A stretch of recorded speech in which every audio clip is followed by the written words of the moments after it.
Shalom, and welcome to the Ministry of Yeshua. We're so glad that you're here. Today we're diving into this week's portion, which is Chayei Sarah, exploring its wisdom, its beauty, and how it speaks to our lives right now. Together, we'll look at the passages from Genesis 23:1 through 25:18, which will connect us to 1 Kings 1:1 through 31, as well as John 4:3 through 14. And the summary goes as follows. In Chayei Sarah, Sarah dies at the age of 127. Abraham mourns for his wife and then sets about the grim business of securing a burial site for her. He finds it necessary to negotiate with Ephron the Hittite for the purchase of Machpelah cave in Hebron. After the death of Sarah, Abraham becomes concerned with finding a wife for his son Isaac. He commissions his servant Eliezer of Damascus to travel to Haran to find a wife for Isaac from among the Abraham's kinsmen. Abraham is especially concerned that his son neither marry a Canaanite nor travel back to Haran himself. He sends Eliezer under a vow, laden with gifts, to find a suitable bride. On arriving, Eliezer prays for a sign. While waiting at the city well, he asks God to indicate which woman he has chosen for Isaac. The sign works. Eliezer asks a young girl for water, and she offers to water his camels as well. Eliezer is delighted to discover that this girl is Rebekah, the daughter of Abraham's nephew, Bethuel. Eliezer stays at home of Bethuel, where he reiterates the entire incident at the well to prove that God's divine hand in choosing Rebekah for Isaac. Refusing to delay, Eliezer sets out with Rebekah the very next day on a return trip to Canaan. While passing through the land of Canaan, they encounter Isaac praying in a field near Hagar, and Ishmael's well. Rebekah avails herself. Isaac marries her and takes her into his mother's tent and finds consolation over his mother's death. Abraham also takes a new wife. He marries Keturah and has 6 sons by her, but sends them off with gifts, declaring Isaac to be his only legal heir. At the age of 175, Abraham dies. Isaac and Ishmael lay him to rest with his wife Sarah in Machpelah cave. Let's go a little bit deeper. So the 5th reading from the book of Genesis is named Chayei Sarah. It means Sarah lived, because the narrative begins with the words, "Now Sarah lived 127 years." Genesis 23:1. This portion of the Torah is filled with romance and sorrow. It tells the story of how Abraham mourned his wife after her passing, and how he procured a wife for his son Isaac. At the end of this portion, Abraham is laid to rest beside his beloved wife. Now there's an interesting story. Have you guys ever wondered why or how did Sarah die? And do you guys still remember the interesting giant named Og that we talked about before? The same giant that Noah saved on his ark, and the same giant that went to Abraham and told about the kidnapping of Lot, because he thought that Abraham would die chasing after Lot so he could go and marry Sarah. Supposedly everybody was charmed by her beauty. So the same thing happened here. There is a good midrash that's telling us when Abraham went to sacrifice Isaac, Og ran to Sarah and told her of the news, but he told her that it's already been done. He told Sarah that Abraham had sacrificed Isaac, and that her son is no more. Upon hearing that, she had a heart attack, and that's how she passed away. But the giant was hoping that she would hate Abraham so he could marry her. So that's one of the interesting midrash that's telling us why exactly Sarah died. And it's very unfortunate, but, God is in control of everything, and it must have been her time. Sarah the Eshet Chayil. Now Sarah lived 127 years, Genesis 23:1. Sarah was 127 years old when she died. The Torah says that Abraham mourned his wife and wept for her. He had spent the better part of a century with her, yet was still broken-hearted when the time came to be parted from her. Abraham really loved Sarah. The Proverbs say that the earth quakes and cannot bear up when a married woman is not loved by her husband. It says this, under these things the earth trembles, an unloved woman who is married, and a maidservant who displaces her mistress. Proverbs 30:21-23. Abraham proved his love for Sarah in that he did not divorce and abandon her when he realized she was barren. In that culture, a wife's value seemed to have been measured primarily by her ability to provide children. Not so far Abraham. Sarah's value was measured by his love for her. He only resorted to taking a second wife at Sarah's behest. And even then, he did not allow the second wife to displace Sarah. The same proverb also says that the earth quakes and cannot bear up when a maidservant supplants her mistress. Abraham did not allow the maidservant Hagar to supplant her mistress. You may have heard the expression, behind every great man is a great woman. That may or may not be true, but it is often true that behind a godly man is a godly woman. A virtuous and God-fearing woman exerts a powerful influence on her husband. A proverb of King Solomon says this, he who finds a wife finds a good thing and obtains favor from the Lord. Proverbs 18:22.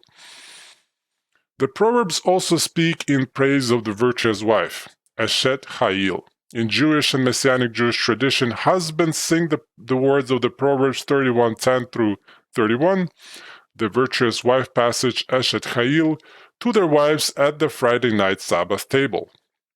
The passage begins by asking, a wife of noble character, who can find? It's not easy to find a virtuous wife. There are not a lot of Sarahs in this world. There aren't a lot of Abrahams either. This Torah portion is about the quest for a virtuous wife of a noble character, the quest for a soulmate. Hidden person of the heart. These were the years of the life of Sarah, Genesis 23:1. Abraham was captivated by Sarah's beauty. I know that you're beautiful woman, Genesis 12:11. He told her all the time. Sarah must have been very beautiful. She caught the eyes of kings. She was taken into the harems of Pharaoh and Abimelech. But Sarah possessed more than a pretty face. The Eshet Chayil, virtuous wife, possesses a beauty far deeper than the skin. Charm is deceitful and beauty is vain, but a woman who fears the Lord, she shall be praised. Proverbs 31:30. The Apostle Peter taught that Sarah's great beauty came from her inner quality, actually. He called this inner quality the hidden person of the heart. 1 Peter 3:4 says this, what is the hidden person of the heart? Peter is speaking of Sarah's modesty. Modesty is a difficult concept to communicate to the modern world. We live in a culture that has been almost completely desensitized to modesty. Fashions, media, and popular morality have unwittingly teamed together to eradicate the concept of modesty. Our sitcoms, television friends, social media feeds, comedians, and celebrities have so accustomed us to brazenness that our society no longer has a sense of shame or boundaries. We have no clue about what modesty is. We have forgotten how to blush. We think of a modest person as someone who is reluctant to take credit for his achievements, someone who is too classy to brag about his own merits. In the biblical culture, modesty is much more than simple reticence about one's own accomplishments and merits. Modesty is a matter of humility, but it is more than that. In Hebrew, the word modesty comes from the verb tzana, a word that implies humility, submission, and discretion. A modest person is a person who knows the difference between private and public, inside and outside, male and female. The immodest person is quick to speak his mind. It is not always appropriate to tell everyone exactly how you feel. God made us with our hearts inside our chests. They are not made to be worn on our sleeves. The immodest person says no regard to gender lines. Modesty teaches that man should not get chatty with woman, nor should a woman seek the company of man. People who disregard appropriate gender boundaries inevitably send the wrong message to others. The immodest person makes no distinction between appropriate and inappropriate conversation. Paul warns us that among believers, there must be no filthiness and silly talk or coarse jesting. Ephesians 5:4. He reminds us that it is disgraceful to even speak of things which are done by the disobedient in secret. Ephesians 5:12. He warns Timothy to avoid worldly and empty chatter, for it will lead to further ungodliness. 2 Timothy 2:16. A modest person is careful with his words. He does not seek to draw attention to himself. The proverb says that the woman of folly is boisterous. Proverbs 9:13. A loud person who dominates a conversation or interjects himself into others' conversations displays immodesty. The righteous Sarah did not force her way into her husband's conversation, but listened from the inside of her tent. An immodest person is always quick to share his opinion on any matter. A modest person holds his tongue. Sarah laughed inaudibly to herself. Even though she felt the stranger was certainly mistaken, she did not jump into the conversation to contradict him. The immodest person is flirtatious. In the book of Isaiah, the Lord criticizes women of pride who walk with heads held high and seductive eyes, and go along with mincing steps and tinkle the bangles on their feet. Isaiah 3:16. In other words, God is not impressed with fashion, charm, wiles, or bangles. A modest person does not share the intimacy of a physical affection outside of the privacy of marriage. The kiss, the hug, the caress, and even simple hand-holding are reserved for a connection between husband and wife, who are one flesh. When offered to others, the opposite gender outside of marriage, these simple affections are cheapened and rendered meaningless. A modest person does not make a public display out of romantic affections. Such actions are to be kept private. A modest woman is careful to properly cover herself. She makes covering for herself. Strength and dignity are her clothing, says Proverbs 31:22-25. She does not wear clothing designed to reveal her body or cause heads to turn. Paul says that those members of the body which we deem less honorable, on these we bestow more abundant honor, and our less presentable members become much more presentable, whereas our more presentable members have no need of it. 1 Corinthians 12:23-24. In other words, the private parts of our bodies are closed to keep them private. The immodest person dresses to expose as much as possible. As a ring of gold in a swine's snout so is a beautiful woman who lacks discretion. Proverbs 11:22.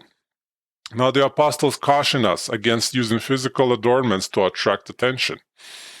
Peter says, your adornment must not be merely external, braiding the hair and wearing gold jewelry or putting on dresses, but let it be the hidden person of the heart, with the imperishable quality of a gentle and quiet spirit, which is precious in the sight of God. 1 Peter 3:3-4. And Clement, the disciple of Peter, calls women to modesty, not just in the way they dress, but also demonstrating meekness, proper speech, and impartiality. He says this, let us direct our wives to that which is good. Let them exhibit the beautiful behavior of purity. Let them show an honest attitude of meekness. Let them demonstrate the control they have over their tongue by the way they speak. Let them display their love for others, not by showing favoritism just to best friends, but by showing the same affection to everyone who is piously fears God. 1 Clement 21:6-7. Peter states that this is how the holy women of the past, such as Sarah, used to adorn themselves, and he reminds us that we have become her children. 1 Peter 3:6. Sarah knew the difference between inside and outside, between private and public. Her beauty radiated out from the hidden person within her heart. Abraham's house. I am a stranger and a sojourner among you. Genesis 23:4.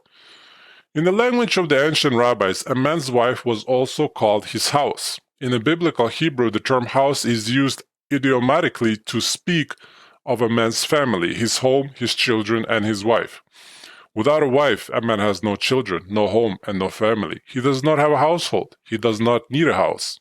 Therefore, the ancient rabbis used to refer to a man's wife as his house. One early rabbi said, I have never called my wife, my wife. I have always called her my house. We learn the same thing in a spiritual manner from the gospel. Messiah builds his bride into a spiritual house. Abraham's house was Sarah. As children of Abraham, we are heirs to his spiritual legacy and inheritors of his family name. We are the sons and the daughters of Abraham and his house, which is to say we are the children of Sarah. Just as we can speak of Abraham, our father, we may also speak of Sarah, our mother. After Sarah died, Abraham said to inhabitants of Canaan, I am a stranger and a sojourner among you, Genesis 23:4. Throughout his sojourn in Canaan, Abraham lived as a stranger. He was a foreigner without any legal right to the land on which he pitched his tent. He lived as an alien in the land of promise, Hebrew 11:9. Yet so as long as Sarah was alive and with him, making their tent into a home, Abraham was not homeless. His house was with him. Wherever Sarah was, there was his house. After her death, however, he says, I'm a stranger and a sojourner. The death of Sarah brought this fact into stark realization for Abraham. He was alone. He did not even possess a scrap of land on which he might give his deceased wife the honor of burial. Sarah's tomb. Give me the burial site among you that I may bury my dead, Genesis 23:4.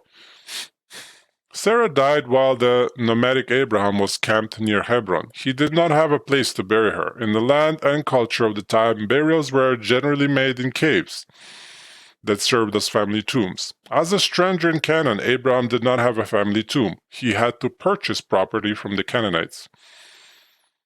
Abraham left his tents and went to the Canaanite city of Hebron. He found Ephron the Hittite, a local landowner, seated in the gates.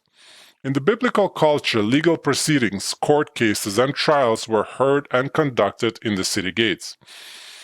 The elders of the city assembled in the gatehouses, and witnesses were always present to ratify and, if necessary, testify. In the virtuous wife passage, it says this, her husband is known in the gates when he sits among the elders of the land, Proverbs 31:23. Now Abraham asked Ephron to sell him the cave of Machpelah and the field around it. Abraham offered him a full price. In a seemingly magnanimous gesture, Ephron refused the offer and instead presented the land to Abraham free of charge. Abraham, however, was unwilling to accept the gift. He knew that without a legal sale, his title to the property would be tenuous. He did not want to return some years later and learn that his wife's tomb was also being used by the Canaanites. He gently insisted on purchasing the tomb for a full price. Ephron knew from the first that Abraham would not accept it as gift. This is the way of negotiations worked in the Middle East. When it came time to name a price, Ephron asked for an enormous amount, 400 silver pieces. Of course, he expected Abraham to make a counteroffer, and for the dickering to last for some time. Instead, to his surprise, Abraham accepted the price and counted out the money. Abraham was not willing to negotiate over the dignity of his wife. It is good to be thrifty and conservative whenever possible, but not at the expense of the honor we should show for our loved ones. If Abraham did not hesitate to pay more than full price for his wife's burial, he was certainly willing to spend adequate money to provide her with whatever she needed while she was still alive.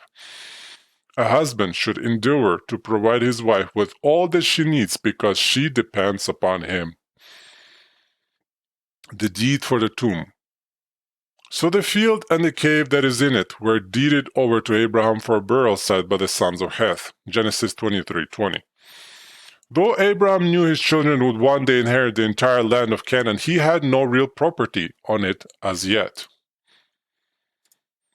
The Torah carefully records the legal proceeding regarding the purchase of the Machpelah cave to ensure that the location and ownership could not be contested in the future.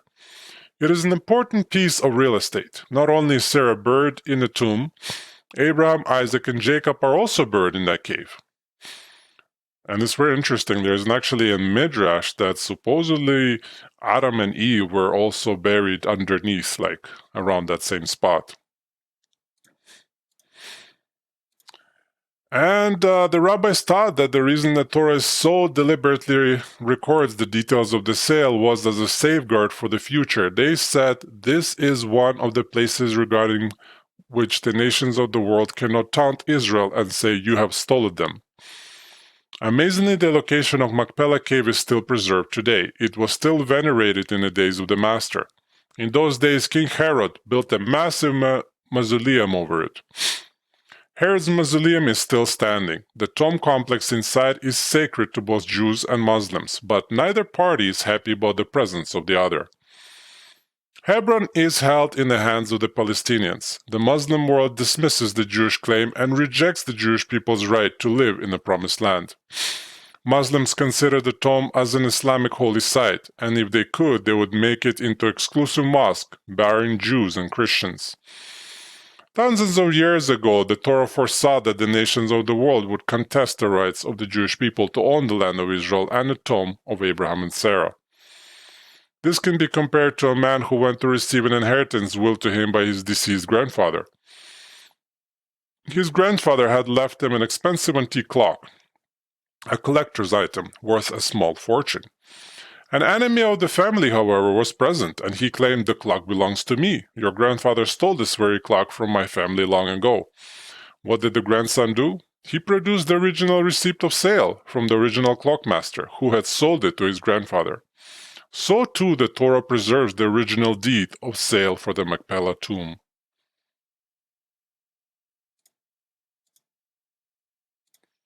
Arranged marriages.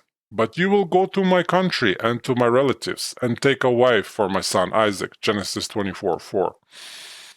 The Lord did not choose Abraham because of his righteousness or great faith. He chose Abraham because of his concern for his children. The Lord said, "For I have chosen him so that he may command his children and his household after him to keep the way of the Lord by doing righteousness and justice." Genesis 18:19.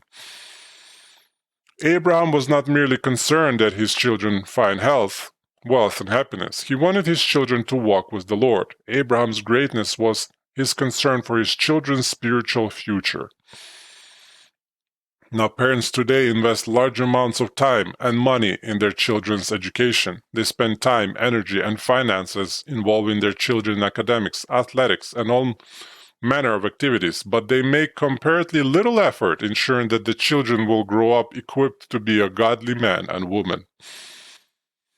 God chose Abraham because he knew that Abraham would train his children in the ways of righteousness. A large part of spiritually preparing a child for a life of godliness is the matter of finding a suitable partner. Abraham was afraid that Isaac would marry into a godless pagan culture of Canaan and thereby forfeit his spiritual legacy. The people we marry exert a powerful influence over our lives, our values, and our convictions. Moreover, the people we marry will forever shape and influence our children. The culture and family background of the people we marry matters far more than we think. When we get married, we marry more than just a single person. We marry a whole family, an entire social group. Abraham's objection to the Canaanite girls was more than just a concern about their low moral values and their idolatry. Abraham knew that the Canaanite culture was doomed to be expelled from the land. If Isaac married a Canaanite girl, his future destiny would forever be entwined with the Canaanite people. How could God drive the Canaanites from the land and give the land to Abraham's seed if Abraham's seed were themselves Canaanite? In secular culture, people believe that a person should marry whoever he or she falls in love with. This is a bad plan. It is possible to fall in love with the wrong person. It actually happens most of the time. It is possible to fall in love with many wrong people. Falling in love is a terrible criteria upon which to base a marriage. It would have been easy for Isaac to fall in love with any number of Canaanite girls. Why didn't he? Because Abraham would not allow it. Abraham placed clear and specific limits around Isaac's potential mates. Conventional modern wisdom says that a person should choose his or her own mate. The idea of arranged marriages seems antique, even barbaric. We value romance and mutual attraction, which we cultivate through dating and even test driving relationships. Dating is a modern innovation. In some ways, it is a rehearsal for a divorce in that it involves initiating and then ending one intimate relationship after another. This is not the biblical way of finding a spouse. The Bible tells us the story of the search of Isaac's bride to teach us God's values and methods for finding a spouse. The first thing to notice is that the parents are involved. Abraham did not encourage Isaac to date some nice girls until something clicked. He became actively involved in the search for a spouse for his son. In secular culture, people expect that falling in love and finding a spouse is something that should just happen to a person. We anticipate that eventually a person will bump into that special someone, and then things will just fall together naturally. In the story of Isaac and Rebekah, there is nothing random, haphazard, or accidental about the relationship. Abraham deliberately and actively arranged for a bride to be sought out for his son. The matchmaker. So the servant placed his hand under the thigh of Abraham, his master, and swore to him concerning this matter. Genesis 24:9. In Hebrew, a match between a man and a woman is called a shidduch. Finding a shidduch for someone else is considered to be a great mitzvah, good deed. It is a responsibility that the whole Jewish community takes very serious. After all, the future of the nation depends upon successful matches. Everyone remembers the matchmaker from the movie Fiddler on the Roof. A matchmaker is called a shadchan. A person with a special talent for matchmaking is referred to as shadchan. But it is not a field reserved exclusively for professionals. Everyone in the community is supposed to be keeping an eye out for potential matches. It is such a serious duty that even great rabbis are known for keeping notes concerning potential mates for the purpose of making matches. It may be true that opposites attract, but they don't stick together very well. A successful shadchan looks for mutual compatibility. He tries to match people on basis of personality, disposition, and character, as well as watching for similar family backgrounds, values, social and economic standing. It's not an easy job, but it's an important one. The responsibility of making matches is so important and so difficult that the rabbis claim that God himself has been occupied with the matter ever since the creation. The story goes that a certain Roman matron asked the rabbi, "What has your God been doing since he finished creating the heavens and the earth?" And the rabbi replied, "He is busy making matches." The Roman woman scoffed. "Do you think it's so easy? You should try it," the rabbi said. The Roman matron agreed. She chose 150 of her manservants and married them to 150 of her maidservants. The next day, 300 angry, quarreling, and unhappy servants were standing before her to complain about their matches. Abraham charged the oldest and most responsible servant of his household with the duty of finding a shidduch for his son. Although the Torah never introduces the servant by name, he was always traditionally been identified as Eliezer of Damascus. Eliezer was to be the shadchan. Eliezer agreed to travel back to the land of Abraham's family to find a bride for Isaac. The test at the well. "O Lord, the God of my master Abraham, please grant me success today and show loving kindness to my master Abraham." Genesis 24:12. Some single people make lists of criteria that a potential mate must satisfy. Must be handsome, beautiful, under a certain age, athletic, adventurous, educated, well-to-do, and etc. It's good to set high standards, but one should be careful about making lists. Eliezer of Damascus did not create a long list of criteria for finding a bride for Isaac. Instead, he prayed. He knew God had a better mate picked out for Isaac than he could ever hope to determine by means of lists and interviews. He wanted to find the girl God had destined for Abraham's son. The quest for making a match must be bathed in prayer. Before Eliezer even left on the journey, prayer and faith dominated the process. Abraham confidently declared, "The Lord, the God of heaven, will send his angel before you, and you will take a wife for my son from there." Genesis 24:7.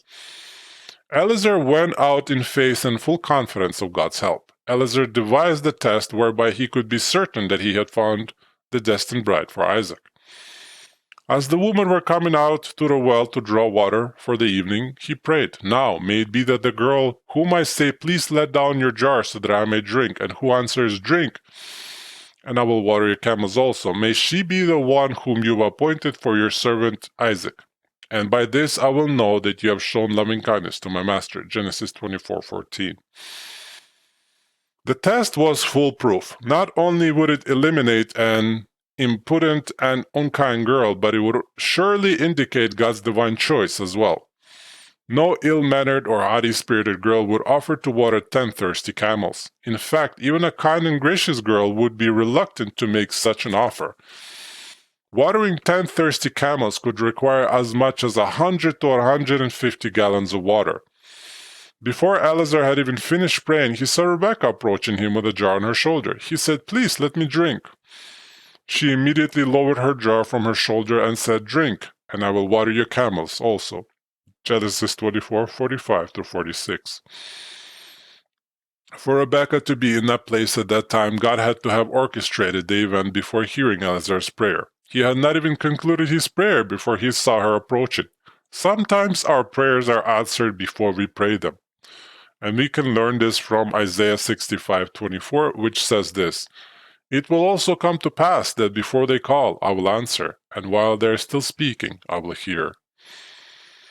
Now, would Eliezer's test work for us? Should a person try to discern God's will by asking for certain signs? It probably can hurt to try, but we should not be surprised if God does not always deign to meet our tests and grant our whims. After all, Eliezer was in a unique position, acting on Abraham's behalf. Abraham had assured him that God was sending an angel ahead of him to guarantee success. Eliezer was operating under a blessing and in the authority of Abraham. So too, when Yeshua sent his disciples out to proclaim the good news, they too operated in the blessing and authority of their master. Bashert, the real soulmate. May she be the one whom you have appointed for your servant Isaac, Genesis 24:14. Now Eliezer prayed that God would indicate which woman he had appointed for Isaac. Later, when recounting the story of his encounter with Rebekah to her family, they had to admit, "The matter comes from the Lord," Genesis 24:50. By all appearances, God had appointed Rebekah to be the wife of Isaac. This teaches us that God appoints each person a spouse. Some people call this appointed person a soulmate. How do you know when you have found your soulmate, and what exactly is a soulmate? The idea is that each individual has one other person somewhere out there who is his or her preordained perfect match. A perfect soulmate is the ideal complement to fulfill his or her physical, spiritual, and psychological needs. Soulmates are like two halves of the same soul, and if you marry the wrong person, you will never be truly happy because you missed your soulmate. The search for a soulmate sounds romantic, but how do you know if the one you're with is really your soulmate? Isn't it possible that you missed your true soulmate or might still encounter him or her? What if you were married previously and are now in your second marriage? Was your first spouse your soulmate, or is this one the true soulmate? The soulmate concept is sometimes a foolish idea that ultimately discourages people from getting married because they fear that their prospective match might not be their soulmate. For people already married, the soulmate concept can lead to discontentment and uncertainty. The soulmate idea does exist in Judaism, however. It was probably born from a misunderstanding of the Jewish concept of providence. Among the Yiddish-speaking Jews, the term for soulmate is bashert. Bashert is a Yiddish word that means destiny. A person's ideal spouse is called his or her destined one. How is this different from the romantic soulmate concept? You cannot seek your destined one, because you will not know if you are destined to be together until you marry each other. Once you're married, destiny has been fulfilled and has proven your soulmate. In other words, your spouse is your destined one. The person you are married to is the person God has ordained for you. If he or she was not, you would not be married. So don't waste your time trying to find your soulmate. He does not exist and will not exist until you get married. Once you're married, you can be confident that your spouse is your true bashert. A matter of character. Meanwhile, the man was gazing at her in silence to know whether the Lord has made his journey successful or not. Genesis 24:21. The Torah tells us that Rebekah was very beautiful, but Eliezer was able to look past that and see the inner beauty of her true character. After all, Proverbs 31 tells us that charm is deceitful and beauty is vain. Proverbs 31:30. Rebekah proved herself to be a woman of virtue by giving Eliezer water from her jar and offering to water his camels. She was a high-born daughter of the house of Bethel. She was not a servant girl. The fact that she consented to give Eliezer a drink and draw water for his camels indicates that she possessed the spirit of humility. She did not regard herself as too dignified or important. She reminds us of the Eshet Chayil, virtuous woman, of Proverbs 31, who extends her hand to the poor, and she stretches out her hands to the needy, Proverbs 31:20. She brings her food from afar. She rises also while it is still night and gives food to her household and portions to her maidens, Proverbs 31:14-15. The Eshet Chayil is eager to serve others. She shows kindness to the poor and needy, to strangers and travelers, to servants and family alike. Like the virtuous wife of Proverbs 31, Rebekah did not eat the bread of idleness, Proverbs 31:27. By drawing water sufficient to slake the thirst of 10 camels, she proved herself to be industrious and strong. The Torah says she worked quickly. She ran to the well and back. Again, she reminds us of Eshet Chayil, virtuous woman, who works with her hands in delight, girds herself with strength, and makes her arms strong, Proverbs 31:13 and 17. She handles financial transactions, buying and selling fields, manufacturing goods for resale, supplying the needs of her household. Rebekah also demonstrated that she was adept in character quality that was dear to the household of Abraham. She was hospitable. After watering his camels, she invited the stranger to her family's home, saying, "We have plenty of both straw and feed for your camels, and room to lodge in," Genesis 24:25. Imagine how different the world would be if men and women today valued humility, kindness, concern for others, industriousness, and hospitality above good looks, body shape, status, prestige, and salary. Abraham's nephew. She said to him, "I am the daughter of Bethuel, the sons of Milcah, whom she bore to Nahor," Genesis 24:24. Eliezer asked Rebekah about her family. She identified herself as the daughter of Bethuel. Bethuel was Abraham's nephew, the son of Abraham's brother Nahor. Rebekah also had a brother named Laban. He will be an important character in the story of Jacob, several chapters later in Genesis. Willing to go. Then they called Rebekah and said to her, "Will you go with this man?" And she said, "I will go," Genesis 24:58. Eliezer explained the matter to Rebekah's family and asked for the consent. Why did he ask for their consent? Why did he not just demand that they allow Rebekah to live with him? After all, it was clearly God's will. Even though Eliezer was certain that Rebekah was the one chosen for Isaac, he followed the proper protocol. He had no right to demand Rebekah, nor did Rebekah have any right to leave to be married without their consent. According to this biblical model, a daughter must have the consent and approval of her parents prior to being engaged to be married. Yet it is not as if the girl has no rights. Before granting their consent, the family consulted with Rebekah, asking her, "Will you go with this man?" Matches do not always work out. Even the best of matchmakers can falter. Parents sometimes have a different idea of what might be a good match for their children than their children do. Ultimately, the person being married has the final word. In Judaism, arranged marriages are not supposed to be forced upon people. The matchmaker works with a single person, but ultimately the prospective bride and groom have a veto power. When her family placed the question before Rebekah, she readily consented. She was willing to travel to Canaan. She was willing to be married to Abraham's son. Praying in the field. Isaac went out to meditate in the field toward evening, and he lifted up his eyes and looked, and behold, camels were coming. Genesis 24:63. What was Isaac meditating on in the field? He was praying. The Hebrew word translated as meditating is used elsewhere to mean prayer. Perhaps Isaac was praying about the woman who would be his bride. He must have been nervous, having never met the girl. He might have been beseeching God to provide a good and worthy wife for him. Now this is a story of a friend of mine, that his father said that when he was 9 years old, he was distressed to see the number of unhappy marriages. He worried about what kind of woman he might marry. He prayed that God would prepare a good wife for him. And he continued to pray regarding his wife until he was married. God answered his prayers. My friend's mother was 9 years younger than his father, born the year he began praying for a wife.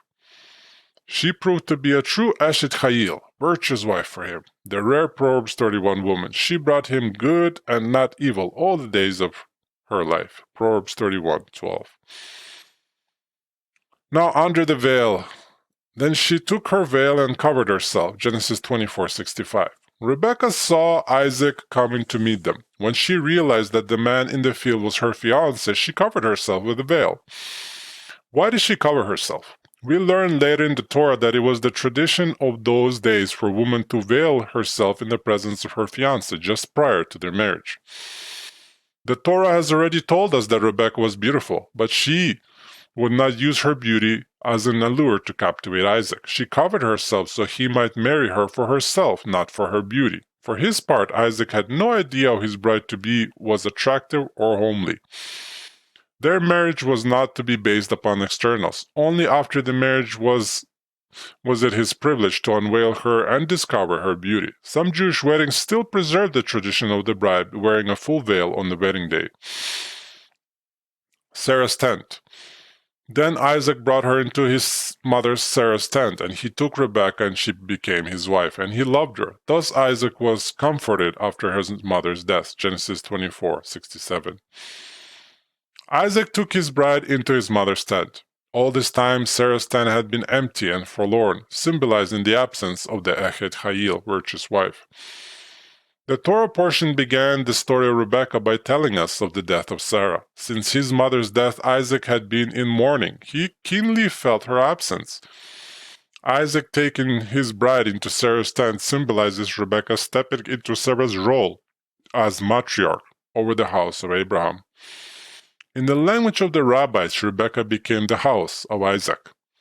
Abraham loved Sarah and Isaac loved Rebekah. Genesis 24:67 says that Isaac took Rebekah, she became his wife, and he loved her. Notice the order. This is very important because this seems backwards to us. We would expect the opposite. He should have fallen in love with her, married her, and then taken her into the tent. The Bible has a more sober but no less romantic view of marriage. Isaac did not marry Rebekah because he loved her. He loved Rebekah because he married her. Considering the folly of the human heart and the fickle ups and downs of emotions, this is the proper order of things. We should love our spouses because they are our spouses. As children of Abraham and followers of the Messiah, men are to love their wives. Paul tells men to love their wives as themselves, and more than that, to love them as Messiah loved the assembly. He warns husbands not to become embittered against their wives. It's not a matter of the whims and inclinations of the heart. It is a duty of every husband to love his wife. If a man or woman bases his or her marriage merely on love, it is doomed from the start. Feelings are unpredictable. They rise and fall. They come and go. A marriage should not be based upon the love between a man and woman. The love between a man and woman should be based upon their marriage. The city of God. Abraham breathed his last and died in a ripe old age, an old man and satisfied with life, and he was gathered to his people. Genesis 25:8. Finally, at the age of 175 years old, Abraham gave in to death. His sons buried him in Machpelah cave next to his beloved wife, Sarah. The Torah says that Abraham died an old man and satisfied with life. Could one have a more fitting epitaph? Why was he so satisfied with life? The writer of the book of Hebrews explains that Abraham died in faith, Hebrews 11:13. He died in faith even though he had not yet received all the promises God had made to him. At the time of his death, he did not own the land of Canaan. He had not yet become a great nation. So why was he satisfied with life? Because he had seen and welcomed the fulfillment of God's promises from a distance, Hebrews 11:13. Perhaps this is the very essence of faith, a glimpse of the fulfillment of God's promises. The writer of the book of Hebrews explains that if Abraham had been seeking merely land, he could have returned to Mesopotamia at any time. Obviously, he was seeking something more than the temporal blessings this world has to offer. The passage goes on to explain that Abraham desired a better place than this world. He desired a heavenly place. Abraham was looking for the city which had foundations, whose architect and builder is God. Hebrews 11:10. Abraham sought God. He sought the New Jerusalem. He sought the kingdom, and he found it. Therefore, God is not ashamed to be called their God, for he has prepared a city for them. Hebrews 11:16. And that's about it for today. Thank you so much for watching. If this message blessed you, please like the video and subscribe. It does help the message reach more people who need encouragement and truth. And feel free to follow our Instagram, linked in the comments, for daily inspiration. May God bless you and keep you. May He shine His light on you and be gracious to you. May He turn towards you and grant you peace. Grace and shalom to you all.